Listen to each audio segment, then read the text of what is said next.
हाँ, तो संदीप जी आप वो अपना सवाल जो पूछ रहे थे वो पास्ट लाइफ से लेकर के, तो उसको कंप्लीट करें तो मैं उसके ऊपर में कुछ बताऊं। सर मेरे ये पूछ रहा था दूसरी बात कि हम जैसे कई बार पास्ट लाइफ रिग्रेशन थेरेपी करते हैं हम्म। और उसमें हम लोग ट्रांस की पोजीशन में जाकर हम्म। पास्ट लाइफ को देखते हैं। तो हम्म। क्या जरूरी है कि हम सिर्फ अपनी ही पास्ट लाइफ देख रहे हो? क्या वो किसी और की पास्ट लाइफ भी हो सकती है? क्योंकि मन तो हमारा काफी चंचल है, वो कहीं भी मैं भ्रमित हो मैं सकता है। मैं मैं समझ गया आपके सवाल को, और मैं एक बात बताना चाहता हूँ यहाँ पर। देखिए, जो वो पास्ट लाइफ की का जो रिग्रेशन थेरेपी है वो बेस्ड ऑन हिप्नोसिस है। आपको राइट सर। हिप्नोसिस में डाल करके और कमांड दिया जाता है, समझे मेरी राइट बात सर। को? ठीक है।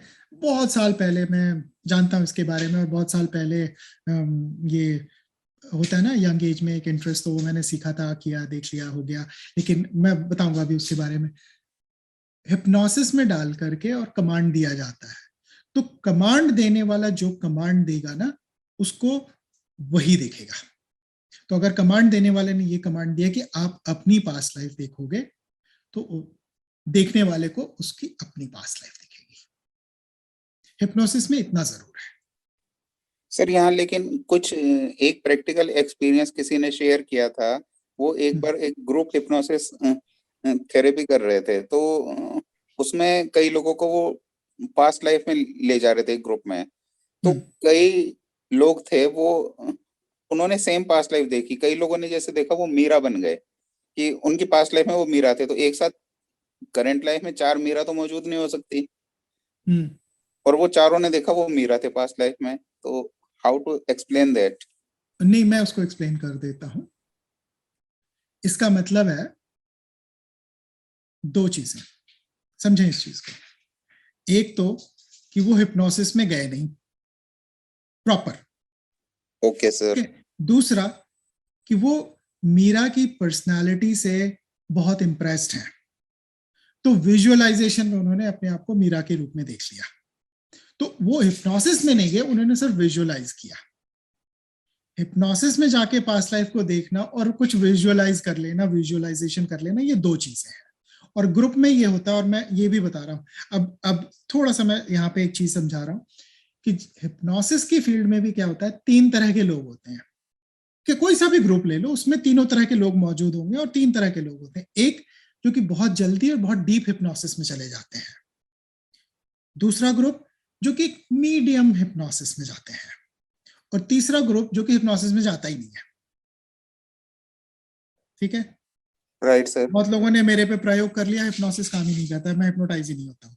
मैं उसमें तारीफ में और इसमें नहीं कह रहा हूँ ना, ये कोई तारीफ है ना। मैं कोशिश करके भी हिप्नोटाइज नहीं हो कर, मतलब मैं चाहता हूँ मैं हिप्नोटाइज हूँ, फिर भी नहीं हूँ। अब बताता हूँ कि मैं शराब क्यों नहीं पीता हूँ। क्योंकि शराब का कोई असर नहीं होता मेरे ऊपर। फौजी मेरे साथ बैठ के ड्रिंक करते हैं और वो आउट हो जाते हैं, और मैं वैसे का वैसा। और मैं कहता हूँ यार शराब लोग पीते क्यों, मुझे आज तक नहीं समझ में आई। मैं मैं बोलता हूँ कि ये नशा क्या होता है, लोग नशे के लिए पीते हैं, मुझे नशा ही नहीं पता। तब मुझे अब समझ आया, मैंने कहा ऊपर वाले ने ऐसा नशा दे दिया कि उसके सामने कोई और नशा चढ़ता ही नहीं है। तो वो दूसरा बंदा कोई मुझे हिप्नोटाइज नहीं कर पाता। मैं अपनी तारीफ ही नहीं कर रहा, मैं जस्ट एक बात बता रहा हूँ।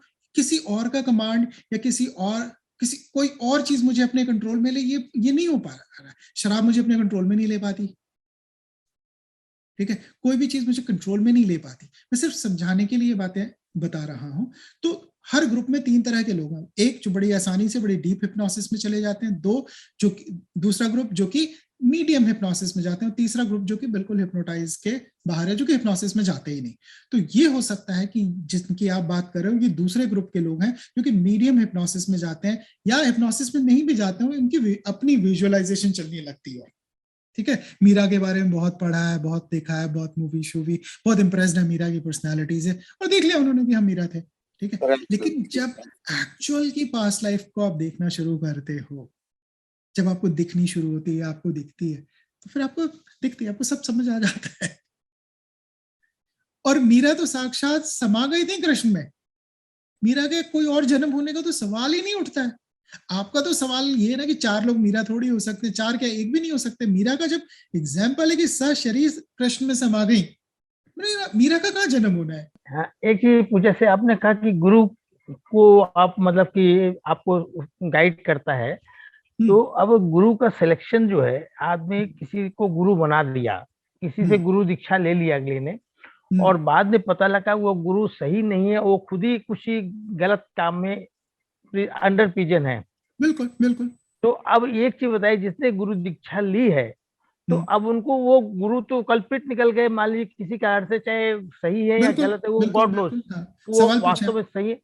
तो अब क्या उनको जिससे उस दीक्षा लिए, तो क्या उस गुरु को उनको मानना चाहिए कि नहीं मानना चाहिए? अब एक चीज। सुने। हाँ। दूसरी चीज, अगर वो चाहते हैं कि ठीक है, हम सब गुरु के चक्कर में न पड़ के हम कृष्ण को ही अपना गुरु बना लेते हैं, हम्म, तो क्या ये गलत है?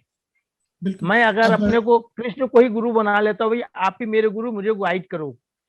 बिल्कुल, अब मैं इसका जवाब देता हूँ। जी। पहली बात, पहला सवाल था कि आपने गुरु बना लिया है, किसी ने भी गुरु बना लिया, गुरु दीक्षा ले ली, मंत्र ले लिया, जो भी है, और उसके बाद पता चलता है कि ये गुरु ठीक नहीं था, गुरु ही गलत निकला। ठीक है, अब समझें, मैं इसका जवाब जो दे रहा हूं उसको समझें। जब जागो तभी सवेरा। जिस समय पता चल गया कि गलत को गुरु बना लिया, सुधार लो ना। एज ए स्टूडेंट आपके पास फुल अधिकार है कि इस स्कूल से नाम कटवाया और दूसरे स्कूल में नाम लिखवा लिया, ये कॉलेज ठीक नहीं है, दूसरे कॉलेज में चले गए। ठीक है, लेकिन जो सही गुरु है, मैं एक बात बता रहा हूं, गुरु के पास एक बार किसी को उसने शिष्य ग्रहण कर लिया, तो गुरु के पास ये अधिकार नहीं होता कि उसको निकाल दे अपनी शिष्यता से। शिष्य बदल सकता है अपना गुरु कभी भी। नहीं समझ आ रही, इसके साथ नहीं बन रही, बदल ले। गौतम बुद्ध ने कितने शिष्य, कितने गुरु बदले। अच्छा। गुरु बदलने का अधिकार हर शिष्य को है।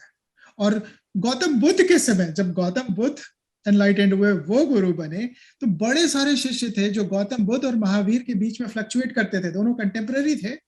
तो कई जो गौतम बुद्ध के शिष्य थे, वो आगे नहीं, उनको लग रहा था कि हम आगे नहीं बढ़ पा रहे, शायद महावीर के शिष्य बन के जल्दी पहुंच जाएंगे, तो वो महावीर के स्कूल में चल दिए। कई महावीर के शिष्यों को लगा कि अरे हम कहीं नहीं पहुंच रहे, बुद्ध के पीछे लग जाए, तो कुछ इसका वहां भी हुआ। तो बुद्ध महावीर के बारे में जानते थे, महावीर बुद्ध के बारे में जानते थे, और दोनों एक दूसरे की बहुत रिस्पेक्ट करते थे, इतना कि बुद्ध कभी अपने पैर उस दिशा में नहीं करते थे जहां महावीर, जिस दिशा में महावीर का शहर या कस्बा होता था, जहां पे महावीर रह रहे होते थे, बुद्ध उस दिशा में पैर करके भी नहीं सोते थे, और वही काम महावीर भी करते थे। लेकिन जब शिष्य पूछते थे, अगर गौतम बुद्ध से महावीर के बारे में, तो वो ना बुरा बोलते थे ना अच्छा बोलते थे, कहते नहीं नहीं ये मेरा ही रास्ता ठीक है, क्योंकि टाइम वेस्ट होगा, उनको पता है कि ये यहां से वहां भागेंगे शिष्य, और वहां के शिष्य यहां भागेंगे, उसमें सिर्फ टाइम वेस्ट होगा। जो तुमको सीखना है वो तो सीखना ही पड़ेगा, अगर जो तुमको अपने अंदर बदलाव लाने हैं वो लाना ही पड़ेगा, शॉर्टकट नहीं है इसमें। ना नहीं, तो वही महावीर मैं कह रहा शॉर्टकट हूँ कि देंगे गुरु ना। का सिलेक्शन तो सही हो पाया नहीं, और क्या जरूरी नहीं है कि हम दूसरा सिलेक्शन करें वो भी सही हो? क्या ये तो सही नहीं रहेगा? बिल्कुल सही रहेगा, और उसको सच्चे दिल से माने, और हर जगह याद करे कृष्ण को, और बोले कि मेरा मार्गदर्शन करे। ऐसे बना के छोड़ दिया, ठप्पा लगा के कागज दे दिया, वो भी छोड़ देगा वैसे ही। नहीं, सही बात। मैं बता रहा हूं कि मैंने तो भगवान को ही बनाया ना अपना गुरु। ठीक है, वो बढ़ाते रहे, वही दरवाजा खोलते रहे, वही पहुंचाते रहे। मैं सिर्फ समझाने के लिए, और मैंने यही बात समझाई, मेरे को पता नहीं आप उस समय थे या आपका फोन डिस्कनेक्टेड था, कि मैंने यही बात समझाई कि सिर्फ गुरु ही रास्ता नहीं है भगवान तक पहुंचने का, गुरु वन ऑफ द मीडियम, और बिना गुरु के भी पहुंच जाओगे। ऐसा नहीं है कि गुरु नहीं है तो किसी को भी गुरु बना लो, वही बात है। अगर सही गुरु नहीं है। देखें, मैं विवेकानंद की बहुत सारी बातों से सहमत नहीं हूं, लेकिन मैं उनकी कुछ बात को का एग्जाम्पल देता हूं कि विवेकानंद ने भी अपने हर गुरु की परीक्षा ली, और ज्यादातर गुरुओं को पाया कि जो वो बोलते थे और जो वो करते थे उसमें अंतर था। जो वो प्रीचिंग देते थे औरों को फॉलो करने के लिए, वो खुद नहीं करते थे। तो सही बात है। विवेकानंद को जैसे ये बात दिखती, वो वहां से छोड़ के चल देते दूसरे गुरु के पास। परमांस की भी उन्होंने परीक्षा ली, और वो एक, अगर मैं उसमें घुसूंगा तो वो भी एक डिटेल है, लेकिन जिस बता रहा हूँ कि परमांस जब परीक्षा में पास हुए तब उन्होंने एक्सेप्ट किया as a Guru. As a शिष्य अगर आपको किसी को, मतलब आपका परीक्षा लेने का अधिकार है, और कोई गुरु आपके परीक्षा लेने से नाराज होता तो गुरु के लायक ही नहीं है, गुरु बनने के लायक नहीं है। और गुरु अगर आपको सवाल पूछने से रोके, गुरु आपको किसी भी चीज से रोके, तो वो सही गुरु नहीं है। हाँ, गुरु के रोकने का तरीका होता है, अगर उसको पता है कि ये रास्ता गलत है तो वो आपको समझा देगा, आपके लिए निर्णय नहीं लेगा, फैसला नहीं करेगा। आपको फिर भी कुएं में गिरना है, जाओ गिर जाओ, बता देगा यहाँ कुआं है, यहाँ गड्ढा है, यहाँ खाई है, बाकी उसके बाद आपकी मर्जी है। तो गुरु कभी भी आपको जान के फिजिकली या वैसे नहीं रोक सकता है आपके गलत करने में, आपको समझाता है, आपको तरह तरह से समझाएगा जब तक कि आपकी समझ में ना आ जाए। लेकिन आप समझना ना चाहें और आप अपनी चलाना चाहें तो गुरु आपको रोकेगा नहीं, मजबूर नहीं करेगा, सही गुरु भी छोड़ देगा, ठीक है भाई, क्योंकि भगवान भी जबरदस्ती नहीं करता किसी के साथ, तो गुरु कैसे जबरदस्ती करेगा? ये चॉइस हमेशा आपके पास रहेगी। गुरु मार्गदर्शक है, लेकिन गुरु आपको जबरदस्ती कंधे पे बिठा के नहीं चलाएगा, गुरु आपको रास्ता दिखाएगा, आप चलोगे। आप नहीं चलना चाहते हो, वो आपकी मर्जी है, आप दूसरे रास्ते पे जाना चाहते हो, आपकी मर्जी है। लेकिन ये बात फैक्ट है कि बिना 100% श्योर हुए गुरु नहीं बनाना। मैं एक छोटी सी बात बताता हूं कि आपको एक डॉक्टर के पास भी जाना होता है ना, तो आप 10 लोगों से सलाह लेते हो कि कौन सा डॉक्टर सही है। वकील करना होता है तो आप 10 लोगों से सलाह लेते हो। तो गुरु करने के लिए आंख बंद करके कर लेते हो गुरु किसी को भी, तब तो सारे फ्रॉड गुरु बन जाएंगे। तो सारे फ्रॉड गुरु बने। सही बात है।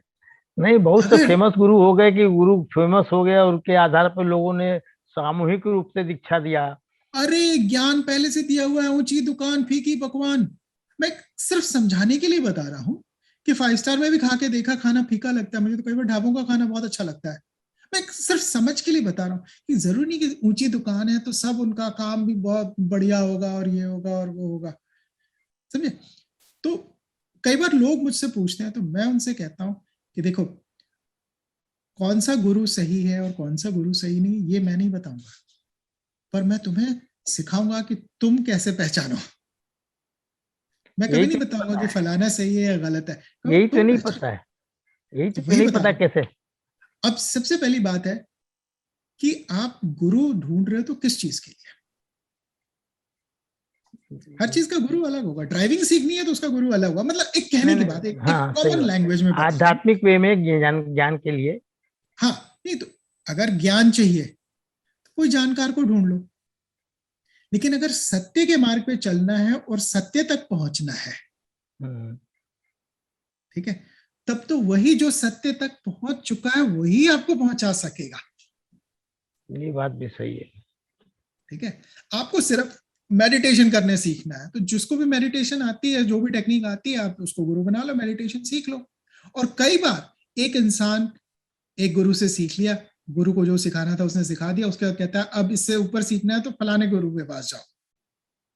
तो स्कूल के बाद कॉलेज, कॉलेज के बाद यूनिवर्सिटी, यूनिवर्सिटी के बाद डॉक्टरेट, या जो भी। मैं एक बात बता रहा हूँ, तो कई बार वैसे भी होता है, दैट इज फाइन टू। लेकिन मैं यही बात कह रहा हूँ कि पहले आप देखो कि आपको किस रास्ते पे जाना है, तो उस रास्ते का जो बेस्ट एक्सपर्ट है ना, जो बेस्ट गुरु है, उस गुरु के पास जाओ। तो पहले देखो कि आपकी क्या रिक्वायरमेंट है, ठीक है। हर कोई मोक्ष की तरफ नहीं है। कई लोग हैं कि बस वो अपनी जिंदगी को अच्छा बनाना चाहते हैं, बेहतर बनाना चाहते हैं, अभी मोक्ष की चाहत नहीं है, अभी तो बहुत चीजें एंजॉय करनी है, नथिंग रॉन्ग विद दैट। तो वो गुरु जो आपको थोड़ा सा योग सिखा सके, थोड़ा सा आपको कर्मों के बारे में बता सके, वो गुरु सही है।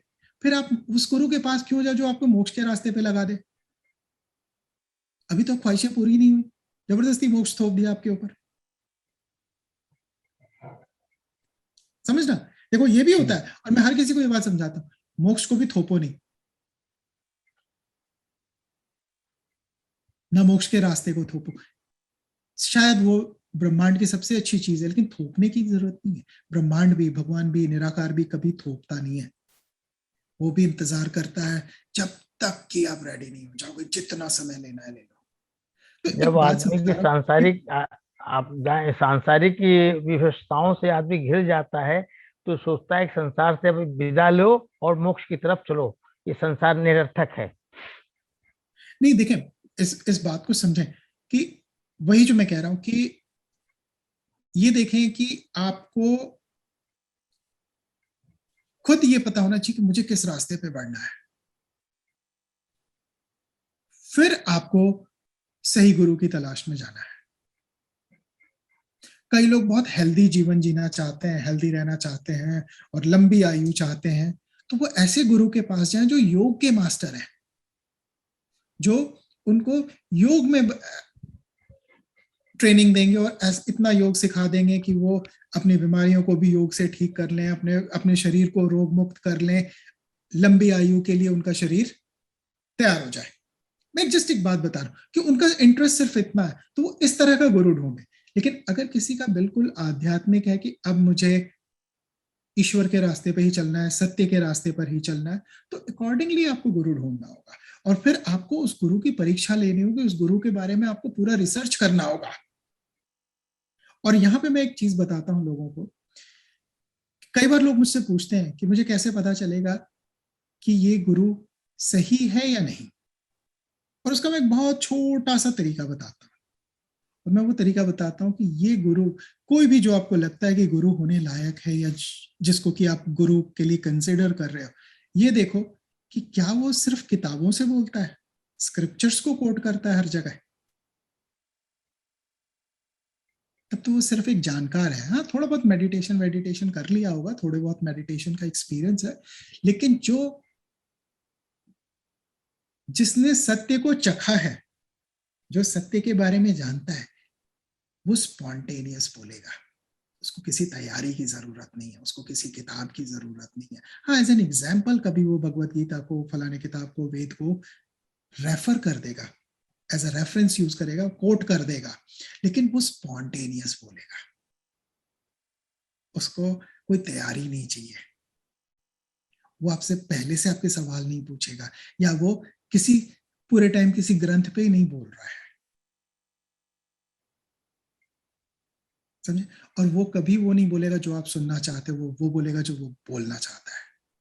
आपको अच्छी लगती है, अच्छी बात है, नहीं लगती है, उसको कोई फर्क नहीं पड़ता है। और एक बात हमेशा याद रखना, प्यासा कुएं के पास जाता है, कुआं प्यासे के पास कभी नहीं जाता है। और आजकल के जितने मॉडर्न गुरु हैं, वो आपके पास आते हैं, फलाना कोर्स, ढमकाना कोर्स, ये वाला सेशन, वो आप तक पहुंच रहे हैं ईमेल के जरिए, फलाने जरिए, फोन के जरिए, उनके जो चेले चपाटे ऑफिस बनाए वो आप तक पहुंच रहे हैं। मतलब वो कह रहे हैं कि मैं कुआं हूं, और कुआं चल के प्यासे तक जा रहा है। मतलब उनको आपकी जरूरत है, फिर क्या सही होगा? बात है। मतलब आप प्यासे ही रह जाओगे, वो आपको निचोड़ लेंगे। समझो इस चीज को। बिल्कुल सही कह रहा है। जिसकी जरूरत है वो दूसरे के पास जाता है। आजकल के गुरु तो by email, by phone, by पता नहीं यूट्यूब आप तक पहुंच रहे कि आओ मेरी दुकान का दही लो।